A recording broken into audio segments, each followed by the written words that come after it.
So back in 2022, in February of that year, you'll recall that Russia invaded the country of Ukraine there in Europe. Well, I would watch the news like many Americans, and I would wonder, how can I help? What can I do? I didn't know, but it was very frustrating sitting on my couch watching the news. So I decided, like many other Americans, to do something. And I got airline tickets for myself and my two older kids who were teenagers.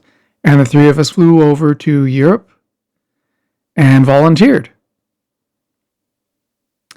One of the people that we worked with, wonderful person, he is one of the most selfless people I know. His name is Alen.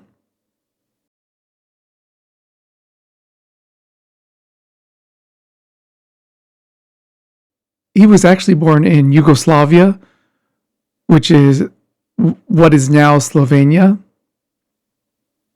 And he was actually a refugee himself because of the war there. When he was a young boy, he was playing out with his friends, and his mom called him to come to dinner. And when he left the playground was bombed and it killed his friends. Anyway, so before Russia attacked Ukraine, Alan was actually living a comfortable life in Spain as a chef. And when he saw what was happening with the war in Ukraine, he got on a train and went to Poland to go help with, I think, about 75 euros in his pocket. And he volunteered there. And he actually stayed for the first 3 months of the war in a refugee center with displaced Ukrainians there. And he would volunteer and help people there in the refugee center with his skill as a chef. Eventually, World Central Kitchen hired him to run a food kitchen in tents outside the refugee center. And I met him there. And every day he would prepare and serve about 2,000 meals for the displaced persons. I was a refugee by myself 25 years ago, but I came here from Spain. I live in Spain, so when I watch on the television all the situation, what is going on in Ukraine and then in Poland with the refugees, I just feel in my heart that I need to come here and help. So here I am, almost more than 3 months, helping in the World Central Kitchen. But beside that, doing a lot of different things. I also lived here in the refugee center with the refugees. I have my private corner there. We are trying to do our best. I am really thankful for the help, especially from the United States. A lot of people come and they really help me. When you see kids happy, when you see this smile, when you see these eyes, I cannot explain. You need to feel this. But with $1 you can help. Could you tell us about what this building is, what's inside of it, what goes on here? Besides the World Central Kitchen, what else happens here? Okay, here outside we have this tent where World Central Kitchen decide to serve the meals. But here in this building across, in this building behind me, it's a refugee center. It's a refugee center. Yeah, a lot of individuals come here from all around the world, and we with them together. I'm very thankful to all of these people, and we all together can make a lot of different activities. We take kids to swimming, to the parks, to ice cream, playing games with them. Now one family is here. They are providing English lessons for them, and yes, really a lot of help from individuals, so from all around the world. So Alan wound up meeting a woman, a single mom with two kids in the refugee center there, and the two of them dated and married, and their family moved here to America. Now he is going back to Europe to continue with humanitarian efforts during the war. I want to show you his plans to continue his humanitarian aid efforts. I am here with one of my good friends, Alen, here talking about his humanitarian efforts in Ukraine. And Alen, could you first introduce yourself? Yeah, so my name is Alan. I met Frederick when in the recent days when the war broke out in Poland, when I was doing humanitarian aid, and he came from Oregon to do the same, to help these people, displaced people. So we met down there. And how many trips have you gone to? How many times have you gone into Ukraine since the start of the war? Since the start of the war, I went to Ukraine like I don't know the exact number, but a little bit less than 20 times, so 15 to 17 times. Wow. And you're planning on going here soon this summer. You're planning on going to Ukraine again. Yes, actually, I already have a date. And what can you tell us about what are your plans as far as humanitarian aid? What are your specific plans there in Ukraine? So, like Fred, like you know me, I will use this trip to Ukraine to go to the most difficult places. Like before in my trips, I was concentrating my trips into the Kharkiv, into the Kherson, into the south of Dnipropetrovsk region, where war affected people as much, a lot. You know, this trip I am planning to go to because my wife relatives lives there, and they can lead me through our connections as well.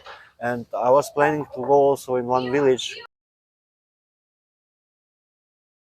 Where I was visiting this village on all of my trips into Ukraine. But unfortunately, I have a contacts from there, and now when I'm planning my trip, I keep in touch with the people down there, and unfortunately, this village doesn't exist anymore. And when you say it doesn't exist anymore, it's been totally evacuated? It's been totally destroyed. It's been destroyed. Destroyed totally. The Pan Alexander and his wife, those are the people that I have a regular contact with them.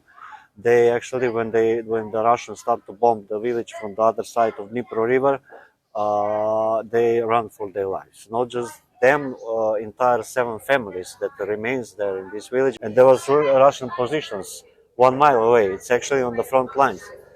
And when the Russians start to bomb the village, they destroy it totally. So they lose their house. All the families lose their house. They was running for their lives.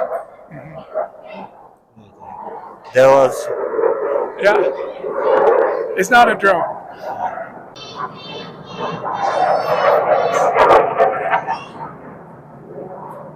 Anyway, so you're planning on bringing humanitarian aid to those people where they have evacuated to? Yeah, when they left the village, they evacuated them. Some organizations helped them to evacuate them deeper into the Ukraine. So, like I will say, like with this war, they live now in one abandoned Ukrainian Russian village. Was Russian village before? It's abandoned right now. So all these families are live now there in this village. It's 7 elderlies, 7 couples of elderlies, with one family with 3 kids. And if I can express myself like this, they live like in Stone Age, without anything. When they escaped from the village, which was bombed and destroyed, they couldn't take anything. They didn't have time to take anything with us. So from different organizations, they get some clothes, they get some supplies. But my primary goal on this trip is go to visit this village. I already raised some funds to bring them a washer machine, to bring another dryer washer because the winter will be soon here. I plan to spend 100 families for food supplies for each family, for each family couple. So to have for some, not to bring like 1 kilo of sugar for 1 week, but I want to bring them so they can have for a while. So this is my primary goal, and then I will go to as well. It's also fighting all the time. The Russians want to come back from the other side, from the left bank. They want to come back to the right bank. So I'm going to as well to bring some humanitarian aid down there as well. We get from here, from one organization, we get 20 suitcases full of hygiene kits, first aid kits, clothing, and this. So I want to deliver this to the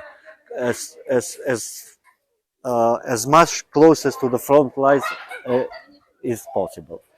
And for people who are seeing this on the internet, how can they help? So I want to send a specific message to the people who will see this. I see that there is no much on the internet. There is no left much on the TV to see about Ukrainian war, but the war is still going on. The war, if we look at a little bit on the Facebook, on the Google, if we type inside, we can see that war is still going on, and not just going on. In the last month, we can see that Putin are intensifying the drone and missile attacks on the biggest city in Ukraine, and the war is still going on. I think that people a little bit forget about this because it's 3 years. I can see how many volunteers were in the beginning in Poland and in Ukraine, and I can see what is happening today. So my message for all the people who will see this: be aware that the war is still going on. Be aware that these people need help. Be aware that they cannot go to the store like us, or to the jobs, or to earn money, to get salary, and go to the store and buy whatever they want. A lot of these people depend on us. Existence of these people depend on us, and we need to help them. We need to stand with Ukraine. We need to stand for the values of humanity. We need to stand with them for the values of foreign of sovereign country. Yeah. So I don't want to ask that for me. No, I get some donations for for this trip, but I get 20 suitcases of humanitarian aid. Uh, so we are still raising some donations, but I just want to say, everybody, be aware that war is still going on. Be aware that these people need our help.